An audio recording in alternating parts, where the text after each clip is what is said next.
Craftsman Days are here at Lowe's with big savings on the tools you need.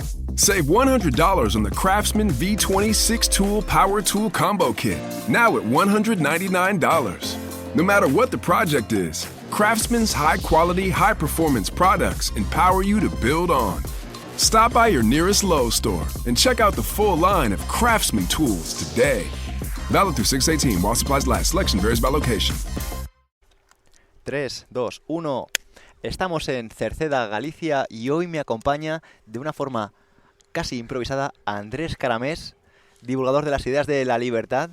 Estamos sentados en un precioso parque y hemos vivido un día muy curioso. Muy especial, sí. Muchas gracias por traerme y por invitarme hoy. Me hace mucha ilusión porque al final divulgas de algo que considero que es muy importante, que son las ideas de la libertad, pero para aterrizarlo de una forma mucho más sencilla, me gustaría que explicaras tú a la audiencia qué es esto de las ideas de la libertad. A ver, aquí en el contexto español o hispano en general, cuando se habla de ideas de la libertad, ahora mismo está muy connotado por todo lo que ocurrió recientemente en Argentina. Cuando se habla de ideas de la libertad, la gente lo está asociando a esta especie de liberalismo.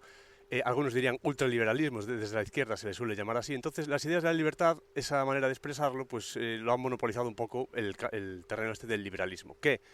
El terreno del liberalismo tiene muchas cosas en común con otras ramas, digamos, anti-Estado, como podrían ser los libertarismos tanto de izquierdas como de derechas, libertarismos sin apellidos norteamericanos y tal, pero no es lo mismo. Entonces, cuando uno hay un poquito de viento, ¿no? Sí. ¿Se nota que estamos en Galicia? Sí, se va notando.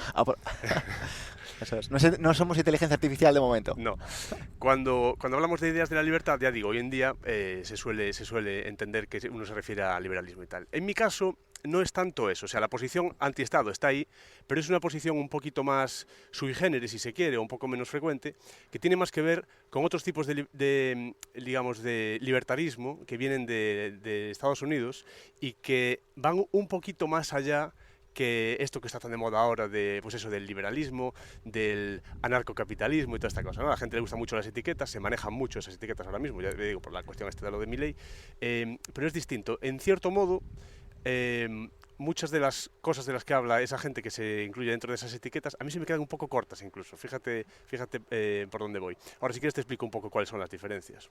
Pero has utilizado una expresión que creo que va a levantar un poco la curiosidad y es antiestado. O sea, ¿por qué antiestado? O sea, creo que... Claro, yo tengo un posicionamiento, digamos, filosófico-político, en el cual lo que trato de analizar es cómo el Estado y las estructuras estatales, digamos, burocráticas y de coerción, tienen un impacto negativo en la vida de la gente y además son la fuente de la mayor parte de los problemas de corte, digamos, material, político y sociológico que la gente trata de estudiar hoy en día. O sea, prácticamente da igual el problema social que me comentes, en cierto modo lo podemos rastrear hasta algún tipo de actividad que tiene que ver con el Estado, con sus prebendas, con sus licencias. ¿Puedes poner un ejemplo así para aterrizarlo? Porque suena como algo muy gordo, pero ¿cómo lo aterrizamos? No sé, por ejemplo, el problema de la vivienda.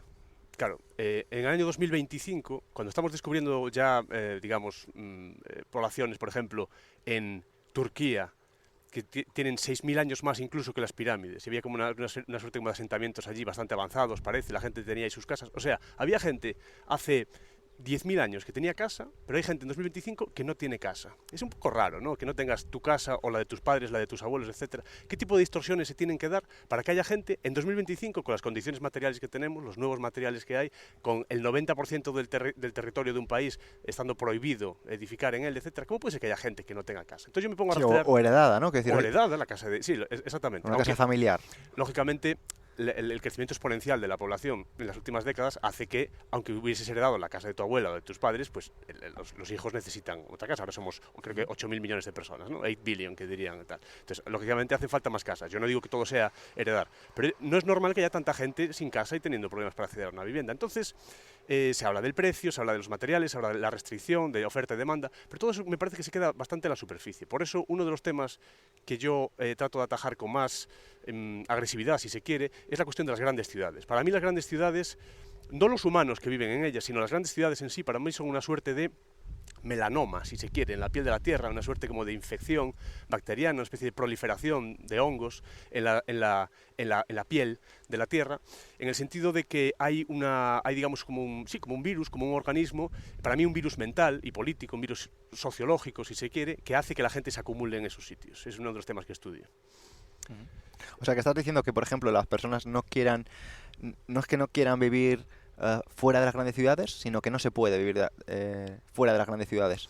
Claro, yo lo que suelo explicar es que en el propio origen de la mayor parte de las grandes ciudades hay una suerte como de injusticias primigenias, digamos. Pensemos en Madrid, por ejemplo. Madrid nace alrededor de unas cortes de un rey que decide poner aquello allí en el medio por unas diversas razones.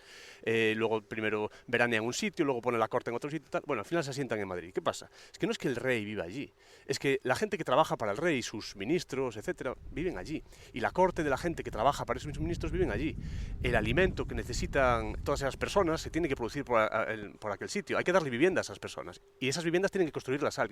Antes de darte cuenta, cuando te das cuenta, cuando empiezas a darte cuenta, ves que alrededor de una especie de injusticia primigenia de una persona que se dedica a darle caña a todo el mundo y a extraerle rentas en un país, en este caso en concreto los reyes, alrededor de eso se empieza a generar una especie como de mancha que si fuese un nacimiento, digamos, orgánico y sin coerción, sin robos, sin impuestos y todo eso, no me parecería mal necesariamente. La gente se establece en un sitio, crece, les va bien, prosperan y está. No tengo nada en contra de eso. El problema es que tiene un origen político. Y ese origen político sigue afectando hoy en día.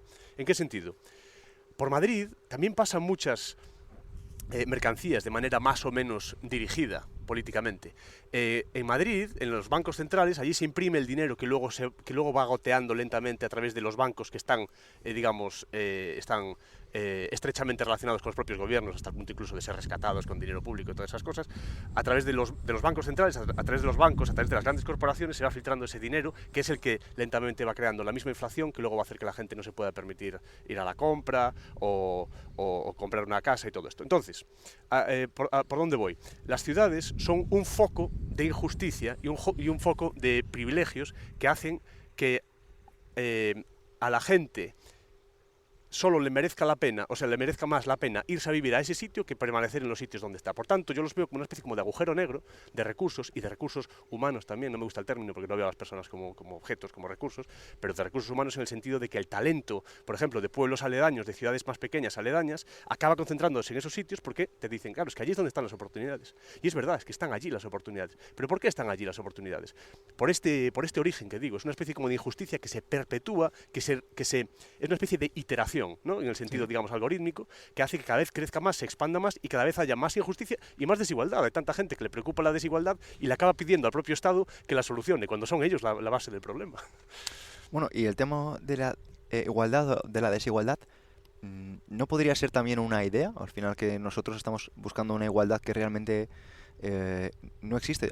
Esta mañana justo hemos estado comiendo con el profesor Bastos y a él le gusta decir que al final el término igualdad está muchas veces creado por el Estado, ¿no? Que es un término de la matemática que se asocia a las ciencias sociales precisamente para favorecer esa intervención, ¿no? Sí, totalmente. O sea, igualdad, del mismo modo que Lenin famosamente no se suele citar, libertad ¿para qué? Decía él. En igualdad podríamos decir lo mismo, igualdad ¿para qué? O igualdad ¿en qué sentido? Igualdad de belleza, igualdad de altura, igualdad de fuerza, igualdad de edad, no lo puedes igualar, igualdad de recursos materiales, igualdad de hermanos. Igualdad de hermanos, misma cantidad en la familia, el mismo tipo de casa y tal. Normalmente cuando se tiene una aproximación, digamos, rígida y coercitiva a intentar encontrar la igualdad, suele haber problemas después, porque para intentar que toda la gente encaje dentro de esa preconcepción que tienen los intelectuales ligados al poder de igualdad, para eso tienes que coger a la gente y estrujarla dentro de ese molde, ¿no? Como estos moldes que tienen los niños, que uno es un triángulo, otro es un círculo, otro es un tal. Ahí tienes que coger a las personas y estrujarlas dentro de ese molde que se ha dicho. O tu casa es demasiado grande, ponla más pequeña, la tuya más pequeña, demasiado grande. Todos iguales. Suele ser mala señal. Las personas no somos iguales, ni podemos serlas, ni podemos serlo, y menos mal, porque ahí es donde está la belleza. Que tú sepas de unas cosas y yo sepa de otras es lo que hace que hoy hayamos tenido un día tan bonito y hayamos intercambiado tantas cosas. Que unos tengan unas cualidades y otros tengan otras es lo que permite, por ejemplo, la especialización del trabajo en muchos sentidos. Menos mal que somos distintos. Entonces, cada vez que nos hablen de igualdad en ese sentido, hay que sospechar. Ahora bien, a mí hay desigualdades que me preocupan. Las desigualdades que tienen un origen político e injusto. Las desigualdades que tienen que ver con la coerción, con los privilegios, con las licencias, con las prebendas, con la propiedad intelectual, con todos los mecanismos que tienen los gobiernos para privilegiar a unos y, por tanto, acabar fastidiando a otros. Una cosa, Andrés, porque al final tu divulgación no va a llegar de momento a grandes políticos, no vas a llegar ahora mismo a las instituciones. Sin embargo, al final tiene un impacto en las personas. ¿Qué impacto puede tener conocer las ideas de la libertad en un individuo y por qué te ilusiona tanto compartirlo? Yo creo que es una posición casi, digamos, moral. Desde mi punto de vista, lo valiente es atreverse a conocer cómo funcionan las cosas y luego decidir teniendo esa información. Se me suele decir, esto me pasa mucho, es una cosa muy frecuente, esto te va a interesar. Me habla bastante gente diciendo, oye Andrés, desde que te escucho, desde que leo los libros que recomiendas, desde que leo los artículos que subes en tu plataforma, en tus vídeos y tal, me ocurre que a veces me parece que sufro más que antes, porque veo las injusticias, veo los entresijos, le veo un poco, digamos, las costuras al sistema tal y como funciona, y me hace sufrir, porque veo lo injusto que es. Veo que cuando dicen que una ley de salario mínimo es para favorecer a las personas que menos cobran y a los pobres, etcétera, y luego descubro, a nada que estudies un poquito de filosofía política y de economía, te das cuenta de que son leyes que perjudican precisamente a la gente que quiere acceder al mercado laboral, de la gente que quiere tener un poco más de sueldo, que perjudican, en definitiva, muchas veces. Ha habido leyes de salario mínimo que se han introducido en algunos países con un componente totalmente racista, para evitar que las personas, por ejemplo, de ascendencia africana, en el contexto norteamericano, por ejemplo, no pudiesen acceder al mercado laboral en cierto sentido. Por ejemplo, en Sudáfrica, en las minas, también muchas veces leyes laborales más rígidas lo que hacía era expulsar totalmente a la población negra. Y en de Australia esos trabajos. también.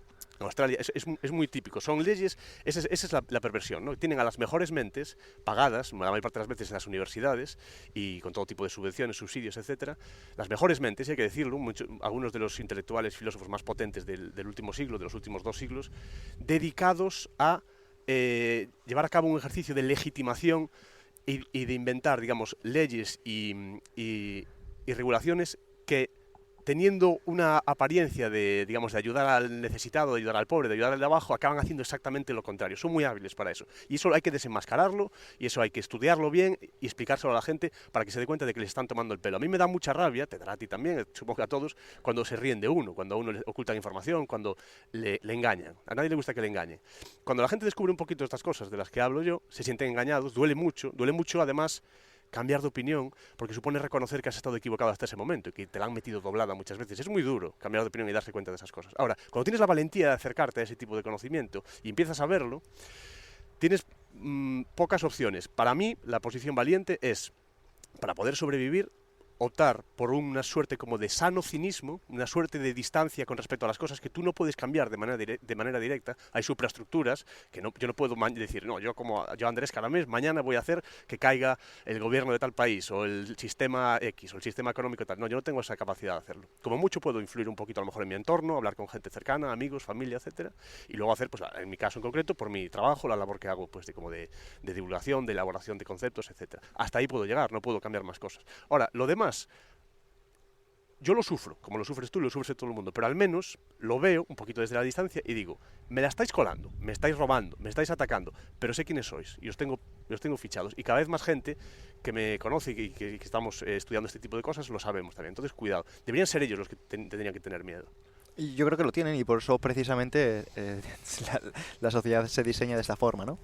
Y te decía lo de este sentido de empoderar a las personas con estas ideas, porque me viene a la mente como, por ejemplo, cuando una persona es consciente de que no va a tener una jubilación, o si la tiene va a ser irrisoria, o no va a depender de un sistema sanitario para que realmente esté bien, sino para que le mantenga vivo, o que el sistema que le pretende educar, más allá de educación, es adoctrinamiento para que tenga una paguita o un salario lo más bajo posible para que funcione, ¿no? Le obliga casi, o le empuja, o una vez que conoce estas ideas, le obliga a que se busque las castañas, ya sea para ponerse en forma y no enfermar por lo que le va a pasar en una situación, o bien para que se busque esa capacidad de emprender al margen de lo que hemos aprendido todos en el colegio. Totalmente, totalmente. Además es la cuestión esta de la dependencia. Primero el sistema genera una serie de estructuras que hacen que tú dependas. Es decir, págame ahora mientras estás trabajando muchísimo dinero para pagar las personas. En el fondo es una estafa piramidal. Dicen que no, pero sí que lo es. Para pagar las pensiones de esas personas, teóricamente tú adquieres el derecho a que cuando seas mayor se te vaya a pagar esto. Nadie garantiza eso, depende de quién gobierne en ese momento. Pero es que eso es lo que quieren. Depende de quién vaya a gobernar en ese momento. ¿Qué quiere decir eso? Que cuando tú te vayas haciendo viejo y vayas llegando a la edad de jubilación y estés un poco nervioso porque quizás no fuiste muy buen ahorrador, no te lo gastaste todo tal, o no tuviste suerte de tener muchos ingresos o lo que sea, dices, bueno, es que si dejo caer a este gobierno o no voto a esta persona o a esta otra y tal, inevitablemente te acabas introduciendo en la política de algún modo y te acabas, digamos, acabas participando de ese circo político porque dices que si dejo caer a esta gente puede que no tenga pensión. Entonces, yo he participado de esto. Se genera esa dependencia. Pero aparte hay un componente de dependencia que tiene que ver con la salud, que a mí me interesa mucho, que trató de manera bastante interesante. A alguna gente no le gusta, a mí me gusta bastante. Desmond Morris. Desmond Morris, en El Zoo Humano, por ejemplo, en El Mono Desnudo, bueno, tiene varios libros muy, muy, muy potentes, él lo que establece es una relación a veces entre lo que psicológicamente anhelamos o deseamos socialmente con otras personas y ciertas manifestaciones a nivel de enfermedad. Esto se me acaba de ocurrir por lo que mencionaste tú de cuidarse, de no enfermar y de todo eso. En una sociedad donde somos dependientes al completo, por todo eso se nos va la luz y estamos ya mirando a ver si que alguien lo solucione, ¿no? Enfermamos, voy a tal sitio, allí me lo solucionan en tal sitio. Es como que hemos, digamos, delegado las cosas más importantes de nuestra vida, comida, es la alimentación, la salud, la vivienda, todo esto, siempre la vivienda de protección oficial, la comida, que me la dé en tal sitio y garantizada con unas cosas del gobierno y tal, la salud en el sistema público de tal, la pensión, que me la dé el Estado. Es un estado como de un infantilismo, ¿no? Tremendo, Sí. que te lo den todo hecho. ¿Cuál es el problema de eso? Realista.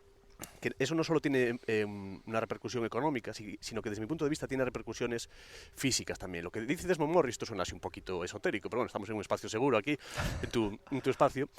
Esto es interesante. Él lo que viene a decir es que en un entorno en el que, por ejemplo, si tú estás enfermo o tienes problemas articulares, tienes problemas en las piernas, de retención de líquidos, de problemas psicológicos, de depresión, de ansiedad, etcétera, se te da, por ejemplo, una paga que está directamente ligada a que tú permanezcas enfermo. Y que si tú dejas de estar enfermo, se te quita esa ayuda, esa asistencia, o incluso la vivienda. Yo esto lo he visto en el entorno de Reino Unido, por ejemplo, hay gente que tiene una casa allí, una suerte como de pensión, y esto era una persona conocida de un familiar mío, ¿vale? En Reino Unido. Y a mí me decía, es que si yo encuentro trabajo mañana, a mí me quitan el piso. Yo si ahorro más de 5.000 libras, no sé cuál era el threshold, si ahorro más de 5.000 libras me quitan la casa donde viví toda la vida, de estas como del council, de protección oficial. Dice, a mí no me interesa trabajar, ni ahorrar, ni estar bien. Si yo me curo, me decía ella, si yo me curo mañana, se me curan los riñones y todo esto, a mí me quitan la ayuda. Yo me quedo muerto. Yo no he podido trabajar, bueno, tuvo problemas, digamos, de salud, pero que se han ido perpetuando dentro de esa propia carrera. Y cuando quieres remontar o puedes remontar, no te interesa remontar. No te interesa, pero es que no es que no te interese a nivel consciente, es que a nivel inconsciente, yo creo mucho en esto, a nivel inconsciente, de algún modo vas adoptando rutinas y modos de vida que hacen que tú te perpetúes en esa falta de salud, porque es tu modo de vida, ahora es todo lo que conoces, Pero no has vivido ahí, total. y cobras de ellos, si te curas, si te va bien, te quitan la ayuda, no te interesa, en el fondo. Esto se llama, a mí me gusta explicarlo con la ley de los cristales rotos. La ley de los cristales rotos al final mola mucho. Tú ves en Nueva York en los años 80, al final había muchísima delincuencia, pero ¿por qué? Todo empezó al final porque, y eso se ha demostrado, que un escaparate roto acaba provocando que si tú no lo recuperas lo antes posible, en esa misma semana tienes 2 escaparates rotos en la misma calle. Y luego te encuentras que el retrovisor de un coche está roto. Y a los 2 días otro retrovisor de esa misma calle está roto. ¿Qué pasó? En Nueva York dijeron, venga, como no podemos atrapar a todos los delincuentes, vamos a hacer lo que podemos hacer. Empezaron a limpiar los grafitis, empezaron a reparar los cristales, empezaron a pintar las calles. Y de repente la delincuencia empezó a reducirse drásticamente. Uh-huh. Esto muchas veces se recomienda a las personas que hagan la cama. Uh-huh. Hacer la cama, dices tú, ¿cómo me va a mejorar la vida la cama? Pues es muy sencillo, por no caer en la ley de los cristales rotos. La ley de los cristales rotos cuando haces la cama es, si tú no tienes la cama hecha, es muy fácil que el pijama lo dejes encima de la cama. Si tienes el pijama encima de la cama, la camiseta o el pantalón lo vas a dejar también encima de la cama. Vale. Y así, pues sin querer, el resto de la habitación va a estar con la ropa por el suelo y demás. Si tú realmente haces la cama, te va a dar mucho reparo no dejar dejar la ropa fuera de su sitio, ¿no? Pues Uh-huh. con este tema pasa algo similar. Cuando tú ya has caído en la ley de los cristales rotos y dices, de perdidos al río, Ujú. muchas veces, y ya para cómo estoy, pues me dejo vencer, ya no tengo salida, ya no tengo solución. Mm. Y es porque a nivel inconsciente vamos cayendo en una inercia negativa. Claro. Y dices, y bueno, por un poco más, pues si ya está sucio, bueno, pues esto lo dejo aquí. Bueno, los calcetines los dejo en el suelo. Yo lo entiendo. Mira, se me acaba de ocurrir además que está muy ligado con eso, esto le puede interesar a tu audiencia, la cuestión esta de la delincuencia o del convertir en algo ilegal, la cuestión, por ejemplo, que tiene que ver con las sustancias estupefacientes, que tiene que ver con las sustancias enteogénicas, con todo tipo de plantas, de drogas, etcétera, ¿no? Bien. ¿En qué sentido? En el sentido de que, como suelo decir, no es que lógicamente en nuestro entorno el que más estudió todos estos temas es Antonio, ¿no? Antonio Escotado. No es que la gente se sitúe fuera de la ley con respecto a esas cosas. Es la ley la que es creada a un lado de la gente, dejándola a ella fuera. Total. ¿Por qué? Porque cuando tú prohíbes el consumo o el cultivo o la venta de una sustancia, aunque tú de manera subjetiva creas que es objetivamente, tú de manera subjetiva, esto es paradójico, crees que objetivamente es malo para la salud, pero eso lo crees tú, pues no la uses tú, ¿qué problema tiene que la use otra persona? Cuando tú abogas por prohibirla, cuando tú la prohíbes, de facto, conviertes automáticamente a los usuarios de esa sustancia, a los cultivadores o los distribuidores, en criminales, porque están al margen de la ley, están haciendo algo que es criminal. ¿Qué ocurre? Que ellos psicológicamente, como ya son considerados criminales solo por vender hierba o lo que sea, están mucho más cerca de cometer otros crímenes que si fuese una persona, digamos, limpia, de polvo y paja, una persona limpia en la sociedad. Bueno, esto no creo que solo interese a mi audiencia. Yo creo que has abierto ahora mismo un tema social que da mucho repelús porque al final parece que es algo que interesa a los yonkis. Y yo personalmente no soy consumidor y defiendo precisamente la libertad de las personas de que consuman lo que sea, pero precisamente para reducir delincuencia, porque es lo que tú dices. ¿Por qué una persona, que al final esto lo explica como has explicado muy bien, como has comentado muy bien, Antonio Escotado, cuando ciertas sustancias han sido legales durante toda la historia y de repente tú dices, pues ahora ya no? Es como prohibir, él decía bien, el fornicio, la escritura Sí. o muchas cosas que al final hacemos ahora mismo bien, pero si te das cuenta, de la noche a la mañana pueden meter a muchas personas en la cárcel, De ¿no? pronto. O el alcohol ya se probó. Es la época de las grandes mafias, es la época de los disparos, es la época de Al Capone, de las metralletas. Ya se Entonces, probó. sí, exactamente, si ya soy un delincuente, ¿qué más me da cruzar un poquito más la línea, ¿no? Exactamente. ¿Qué me van a prohibir mañana, ¿no? No solo eso, el riesgo a ser detenido, el riesgo a entrar dentro del sistema de lo que es la cárcel, la policía y todo eso, hace que automáticamente aumente el precio. Al aumentar el precio se vuelve mucho más provechoso ese negocio precisamente para las personas que están más preparadas y que menos le importa romper la ley. Es decir, los criminales más violentos, los que son capaces de disparar a alguien, de apuñalar a alguien, de hacer algo muy malo con tal de cooptar mercado, esa gente va a ser la que reine, va a ser a la que le vaya bien. Es un incentivo perverso que se llama. En un estadio, digamos, más libre de la sociedad, si las personas pudiesen negociar libremente con esas cosas, la señora que vive encima de ti en el piso de arriba o en la casa de arriba podría tener una pequeña tienda de esas sustancias, etcétera. Hasta la última señora, el último chaval, el último chico de cualquier sitio podría estar haciendo la competencia a esos narcos. Si son capaces de desplegar esa violencia es porque hay una especie de filtrado a partir del cual, en una situación donde ya están al margen de la ley, las personas que ya están acostumbradas a estar fuera de la ley, las personas que llevan armas, las personas que despliegan violencia, son las que, digamos, van a tener el mayor éxito dentro de ese entorno, precisamente por eso, porque hay un filtro en este sentido perverso, al revés de cómo tendría que ser. Y para cerrar el tema de este espacio que hemos creado así, de la forma que hemos de la podido, nada. de la nada, te propongo un tema que a mí personalmente me genera, como te digo, mucho conflicto por cómo me atacan por ello, ¿no? Y yo creo que tú incluso puedes estar peor, ¿no? ¿Qué es el individualismo? Cómo muchas veces a las ideas de la libertad, del anarcocapitalismo, de la mentalidad libertaria, se les acusa de individualistas desde una perspectiva negativa, como dejando al margen al resto. Ya.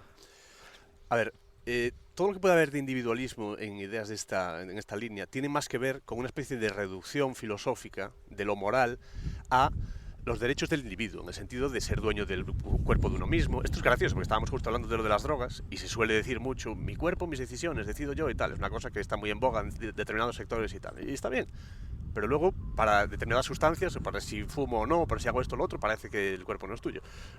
la moral hay que fundamentarla en algún sitio, y esto es unas materias filosóficas como bastante profundas y hay distintas maneras de aproximarse a ello. Pero el individualismo, si acaso, ese componente individual tiene que ver con el hecho de que nosotros seamos, digamos, dueños de nuestro propio cuerpo, ¿no? Y de responsables por nuestras acciones, etcétera. A partir de ahí, no hay individualismo que valga, ni atomismo político, ni nada de eso, para nada. Nosotros no somos átomos sociales, nosotros siempre vivimos en relación a otros. Ahí ya entramos a Aristóteles, zoón, politicón, animal político, etcétera.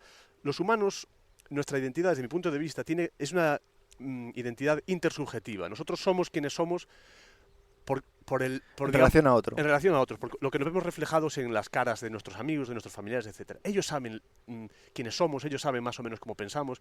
Nosotros somos el reflejo que vemos en ellos, de nosotros mismos. Los vemos más en ellos y en la cara incluso los bebés, en la cara de su madre más que en un espejo. La cara de la madre es el primer espejo, etcétera. O sea, no somos átomos humanos, no somos individualistas ni muchísimo menos. Y yo tampoco. Yo de hecho tengo una aproximación a la cuestión comunitaria, a la cuestión que tiene que ver con la familia, con la vecindad, con el pueblo, con las amistades, la familia que eliges, ¿no? De toda esta cuestión, incluso pequeñas amigos que eliges en el sentido, incluso a lo mejor casi medio de tribu, ¿sabes? Bueno, la tribu a veces ahora hoy en día está un poco connotada a veces porque hay gente que adopta una estética concreta de modos de vestir y de desarrollarse. Entonces, bueno, estos de las tribus son como un poco, no, tienen esta estética como que a mí me genera rechazo y tal. Llámale tribu, llámale grupo, llámale comunidad, llámale club de fútbol, lo que quieras. Somos eso, somos el club de fútbol donde jugamos, los amigos donde jugamos a la consola, lo que sea, con quien vas al bar, con quien haces ejercicio, con quien hablas también por internet hoy en día, aunque hablábamos hoy precisamente que son como relaciones más frágiles y tal, pero somos lo que somos en referencia a otros. Entonces, no, la mayor parte de estas ideas no son en el fondo individualistas, son solo individualistas en lo que tiene que ver con la reducción filosófica del componente moral, de sujeto moral. Tienes que ser tú. Lo que no podemos es aceptar, digamos, el colectivismo de, no, somos los españoles, somos los alemanes que vamos a luchar por el Reich. Ahí es donde entramos ya en problemas, ¿no? Cuando entras en los colectivismos. Es el pueblo alemán que va a no sé dónde, es el pueblo ruso que tal. Ahí ya es donde la liamos. Cuando entramos en los colectivismos es donde hay riesgo. Total, ¿no? Cuando se habla incluso de somos los homosexuales, o somos los heteros, sí, o somos los blancos, o somos los negros, sí. Y dices, a ver, no, es que a veces queremos o pretendemos que las personas se delimiten a algo cuando realmente las personas son muchísimo. Yo pienso, colectivo de los policías, a ver, un policía también es un padre, pero un policía también es a lo mejor un deportista, a lo mejor es que no podemos totalmente a veces ver a una persona de una forma tan simple, ¿no? Imposible. Y yo pienso muchas veces que el individualismo, precisamente cuando alguien le pretende dar más atención al individuo, o que el individuo se ocupe de sí mismo, o que el individuo tenga sus ojos en sí mismo, es el mejor medio de que no sea una carga para otro. Muchas veces el mejor medio no es que te pongas aquí a cambiar el mundo, a ayudar, no, es que hay que hacer esto, es que tú mismo no seas un estorbo, no seas una carga, no molestes, cuando realmente lo que nos venden es que el individualismo precisamente es alguien que no mira por los demás. Digo, oye, ¿quieres mirar por los demás? No les cargues. No les pongas cosas encima, exactamente. Ten tu cosa resuelta primero. Y no solo eso, hay un componente muy interesante también, que es el de la legibilidad, el no ser legible. El tema de esto de encasillar a la gente, de heteros contra homosexuales, mujeres contra hombres, toda esta cuestión son cuestiones sociológicas que tienen que ver con la estadística, curiosamente. O sea, todo esto son estadísticas. Hay un 10% de personas con esa orientación sexual, el 40% de la gente, tal. Toda esa cuestión lo que hace es, primero, diluir las diferencias que hay entre la gente, o sea, tender como a querer verlo todo como desde arriba, como un mapa, ¿no? Como desde arriba, con los políticos, leerlo todo y tal. Y luego compartimentalizar a la sociedad y encontrar formas de influir a esos distintos grupos de maneras distintas, sobre todo pues para lo que tiene que ver con votaciones y todas esas cosas, que es lo que le interesa. Pero es que no es así, somos infinitamente complejos, somos seres infinitamente complejos. Decía Antonio Escotado muy bellamente que la diferencia entre una ficción o una simulación, por ejemplo, en un videojuego, y la realidad, es que la realidad es infinitamente compleja. Total. Uno cuando ve la piedra, cuando ve los matices de una hoja, etcétera, es infinitamente compleja. Tú en un videojuego lo pueden hacer muy bien, muy realista, pero si te fijas bien, hay una puerta que no se puede abrir, ni siquiera está diseñado el interior de esa casa, sí. Aquel bosque de fondo no puedes acceder, son solo unos 4 píxeles, pero no puedes ir a ese bosque, etcétera. Faltan cosas. O la película, ¿no? Tú ves al malo y ya le dices el malo, porque te lo han puesto en ese contexto, en ese momento. Exacto. Y a mí me gusta el efecto Rashomon. Que el efecto Rashomon viene a decir que, además esto lo desarrolla Kurosawa en alguna de sus películas, e incluso en Los Simpson, como una misma historia tiene una misma historia está vista desde 4 puntos de vista distintos. El del narrador, el de la víctima, el de la persona que lo está viendo y el del verdugo. Ujú. Y tú ves las cuatro y son totalmente objetivas, te lo cuentan y son totalmente reales. Entonces es como, ¿qué viene a decir esto? Que al final la historia es sencillamente un punto de vista. Totalmente. Nosotros no estudiamos historia, estudiamos el punto de vista de la historia en función a X punto. Porque a quién ganó, etcétera. Exactamente. Y para terminar, me gustaría que te despidieras de la audiencia con un punto y aparte de cara a otra ocasión que nos podemos juntar, con un mensaje que consideres que es importante reflexionar. Eh, yo diría, ganadla si no la tenéis aún, y si ya la tenéis, nunca perdáis la capacidad de sorprenderos. Es la manera que tenemos de aprender y de avanzar un poquito todos los días. Sorprenderse, la capacidad de tener ilusión por aprender cosas nuevas, la capacidad de sorprenderse. ¿Dónde podemos encontrar a Andrés? Pues Andrés Calamés en Instagram, Andrés Calamés también en YouTube, Andrés Calamés en todas partes. Ahí me encontráis en mis redes sociales, ahí ya tenéis pues mi correo, mi plataforma, entre líneas, si queréis entrar ahí también, subo textos, guías, lecturas, todo tipo de cosas sobre estas cosas que hablo. Y sí, en general, si ponéis Andrés Calamés ya me encontráis por ahí. Pues muchísimas gracias y hasta la próxima. Gracias a ti, tío.